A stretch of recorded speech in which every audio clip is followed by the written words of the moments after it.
بسم اللہ الرحمن الرحیم۔ ابتدا ہے رب کائنات کی ببرکت نام سے، جس نے نسل آدم پر اپنے سربستہ راز فاش کر دیے۔ سامعین و ناظرین، السلام علیکم ورحمۃ اللہ وبرکاتہ۔ سامعین و ناظرین، آج ہم آپ کے سامنے رمضان المبارک کی اہمیت اور فرضیت کے بارے میں چند کلمات آپ کے گوش گزار کریں گے۔ اللہ تعالیٰ قرآن مجید فرقان حمید میں فرماتے ہیں، سورۃ البقرہ آیت نمبر 183 میں کہ یا ایھا الذین آمنوا کتب علیکم الصیام کما کتب علی الذین من قبلکم لعلکم تتقون۔ ہے ایمان والو، تم پر روزے فرض کیے گئے جس طرح تم سے پہلوں پر فرض کیے گئے تھے، تاکہ تم تقوی اختیار کرو، تاکہ تم متقی بن جاؤ، پرہیزگار بن جاؤ۔ اسی سورۃ بقرہ کی آیت نمبر 185 185 میں اللہ تعالیٰ فرماتے ہیں، اس کا مفہوم ہے کہ ماہ رمضان وہ ہے جس میں قرآن اتارا گیا، جو لوگوں کو ہدایت کرنے والا ہے، جس میں ہدایت کی، حق و باطل کی تمیز کی نشانیاں ہیں۔ تم میں سے جو شخص اس مہینے کو پائے اسے روزہ رکھنا چاہیے۔ ہاں، جو بیمار ہو یا مسافر ہو اسے دوسرے دنوں میں یہ گنتی پوری کرنی چاہیے۔ اللہ تعالیٰ کا ارادہ تمہارے ساتھ آسانی کا ہے، سختی کا نہیں۔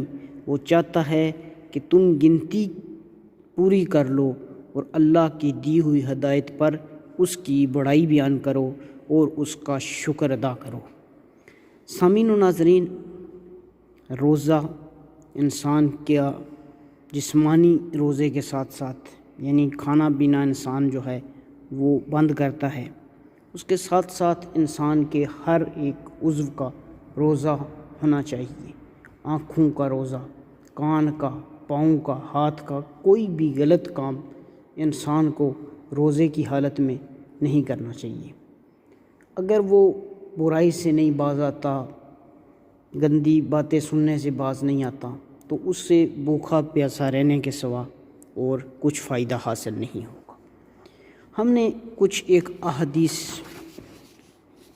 رمضان کے حوالے سے، روزے کے حوالے سے جمع کی ہیں، وہ ہم آپ کے سامنے پیش کریں گے۔ حدیث نمبر 8 صحیح بخاری میں رسول اللہ صلی اللہ علیہ وآلہ وسلم نے فرمایا، اسلام کی بنیاد 5 چیزوں پر قائم کی گئی ہے۔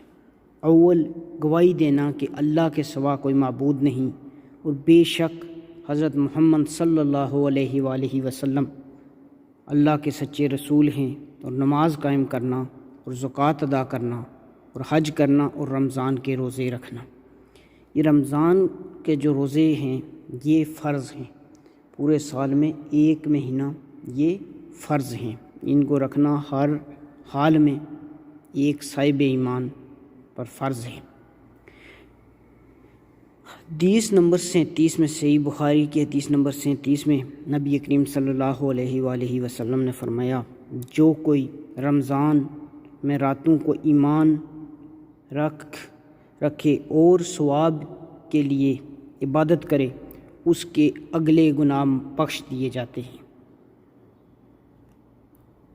نبی کریم صلی اللہ علیہ وآلہ وسلم نے فرمایا، جس نے رمضان کے روزے ایمان اور خالص نیت کے ساتھ رکھے، اس کے پچھلے گناہ بخش دیے گئے۔ اس کے بعد ہے حدیث نمبر 813 صحیح بخاری۔ ابو سلمہ بن عبد الرحمن سے روایت ہے کہ میں نے ابو سعید خدری رضی اللہ تعالیٰ عنہ کی خدمت میں حاضر ہوا۔ میں نے عرض کی کہ فلاں نخلستان میں کیوں نہ چلیں، سیر بھی کریں اور کچھ باتیں بھی کریں۔ چنانچہ آپ تشریف لے گئے۔ ابو سلمہ نے بیان کیا کہ میں نے کہا کہ شب قدر کے متعلق آپ نے اگر کچھ نبی کریم صلی اللہ علیہ وآلہ وسلم سے بیان سنا تو اسے بیان کیجیے۔ انہوں نے کہا کہ نبی کریم صلی اللہ علیہ وآلہ وسلم نے رمضان کے پہلے عشرے میں اعتکاف کیا اور ہم بھی آپ کے ساتھ اعتکاف میں بیٹھ گئے۔ چنانچہ جبریل امین آئے اور انہوں نے آ کر بتایا کہ آپ جس کی تلاش میں ہیں وہ آگے ہیں۔ چنانچہ آپ صلی اللہ علیہ وآلہ وسلم نے دوسرے عشرے میں اعتکاف کیا اور آپ کے ساتھ ہم نے بھی اعتکاف کیا۔ جبریل امین دوبارہ آئے اور فرمایا آپ جس کی تلاش میں ہیں وہ آگے ہیں۔ پھر آپ صلی اللہ علیہ وآلہ وسلم نے 20 رمضان کی صبح خطبہ دیا اور فرمایا جس نے میرے ساتھ اعتکاف کیا ہو وہ دوبارہ اعتکاف کرے، کیونکہ شب قدر مجھے معلوم ہو گئی ہے لیکن میں بھول گیا اور وہ عشرہ کی تاک راتوں میں ہے، آخری عشرے کی تاک راتوں میں ہے، اور میں خود کو کیچڑ میں سجدہ کرتے دیکھا۔ مسجد کی چھت کھجور کی ڈالیوں کی تھی، مطلع صاف تھا کہ اتنے میں ایک پتلا سا بادل کا ٹکڑا آیا اور برسنے لگا۔ پھر نبی صلی اللہ علیہ وآلہ وسلم نماز پڑھائی اور میں نے رسول اللہ صلی اللہ علیہ وآلہ وسلم کی پیشانی اور ناک پر کیچڑ کا اثر دیکھا اور آپ کا خواب سچا ہو گیا۔ یعنی کہ رمضان المبارک کا پہلا عشرہ رحمت کا 10 دن، دوسرا عشرہ مغفرت کا، اور جو تیسرا عشرہ ہے جہنم سے نجات کا، جن لوگوں پر جہنم واجب ہو جاتی ہے ان کو اللہ تعالیٰ اس عشرے میں نجات دلاتا ہے۔ اس کے علاوہ رمضان کا جو آخری عشرہ ہے اس میں ایک رات ایسی آتی ہے لیلۃ القدر جسے کہتے ہیں، وہ قرآن پاک میں آتا ہے نا کہ خیر من الف شہر، یعنی کہ 1000 مہینے سے بہتر۔ 1000 مہینے کو اب سال میں کنورٹ کر لیں کہ یہ کتنے بنتے ہیں تو اس سے بہتر ہے، اور اس کا ایگزیکٹ یہ نہیں پتہ کہ یہ وہ کون سی رات ہے، لیکن آخری عشرے میں انسان کو قیام اللیل کرنا چاہیے، اور آخری عشرے میں کی تاک راتوں میں خصوصی طور پر قیام اللیل کرنا چاہیے۔ اس کے علاوہ ہے یہ حدیث نمبر تھی 813 صحیح بخاری کی، یہ جس میں آخری عشرے والا ذکر ہے اور حضور پاک صلی اللہ علیہ وسلم نے پورے مہینے میں اعتکاف کیا۔ اس کے علاوہ حدیث نمبر 1397 صحیح بخاری ہے، ایک دیہاتی نبی کریم صلی اللہ علیہ وآلہ وسلم کی خدمت میں آیا اور عرض کیا کہ آپ مجھے کوئی ایسا کام بتائیے جس میں اگر میں ہمیشگی کروں تو جنت میں داخل ہو جاؤں۔ آپ نے فرمایا اللہ کی عبادت کر، اس کا کسی کو شریک نہ ٹھہرا، فرض نماز قائم کر، رمضان کے روزے رکھ۔ دیہاتی نے کہا اس ذات کی قسم جس کے ہاتھ میں میری جان ہے، میں ان عملوں پر میں کوئی زیادتی نہیں کروں گا۔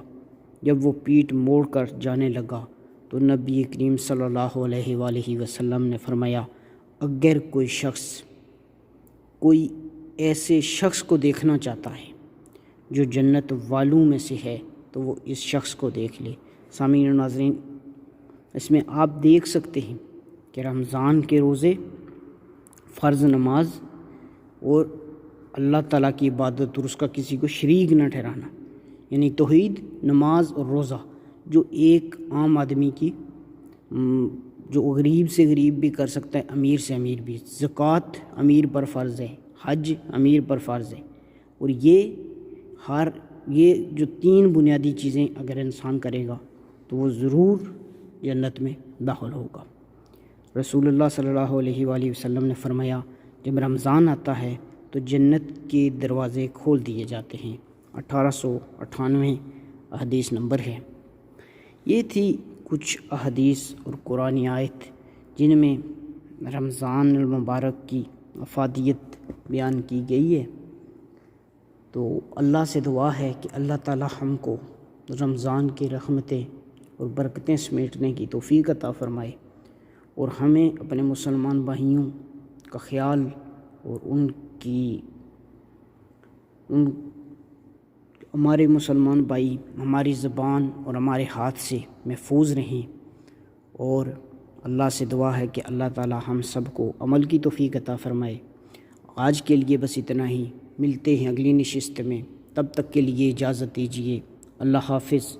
یار زندہ صحبت باقی، والسلام۔